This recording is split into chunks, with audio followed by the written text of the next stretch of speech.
would have been if you had just done, insert 13 Doug and Terry, Savannah, Georgia, USA, instead of, searching that information up with a query yourself. Mm-hmm. So yeah, what I mean was, don't hardcode any data that could be looked up from the members table. Mm-hmm. Use a query to get that information. Also about the, where you said else, I think. Let's see, in case. Yes. It says, when it's Doug, then this field will be 1, or else it would be 0. What does it mean? So here's the syntax for a case. A case, okay. Yeah, so select your other fields, but then the field that you want to apply case to, you specify a bunch of values that you would rather output for each case of field. So, for example, when field equals this value here, you display this value instead. And then you could have kind of an exception value with the keyword else. So if this field doesn't equal any of these cases, it would display this value instead. Mm-hmm. So the way what does it mean, a case field?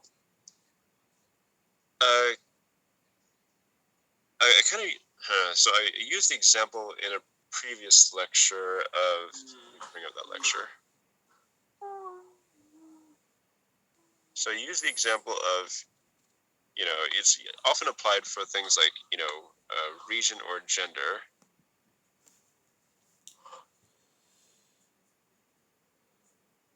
So this is probably a good illustration. Like if you apply case to gender, so, in the members table that we have, genders either displayed as F or M. So if you want the full word instead, then you could do case. You could apply case on gender.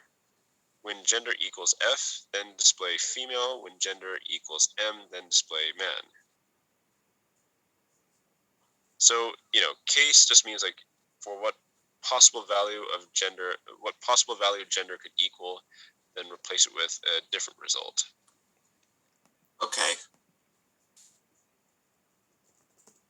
Yeah, and I have another example with region instead. For example, you could apply case to region when it equals, one state, then display something else. And then you could have an exception case, say else, somewhere else. So if the region doesn't equal one of the ones you specify a case for, it would just display, text string somewhere else. Mm-hmm. Yeah. So I think that's it. And again, I'll upload my whiteboard notes and the answers to homework 6 to Canvas.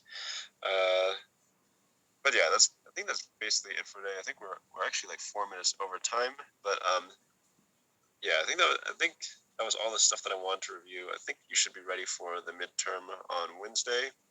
So again, it's open notes, open slides. I'm expecting you to use SQL for the design queries portion. But it'll basically be the same format as the practice midterm. The questions will be a little bit more challenging, and there'll be more questions. But yeah, it'll basically follow this format. Okay.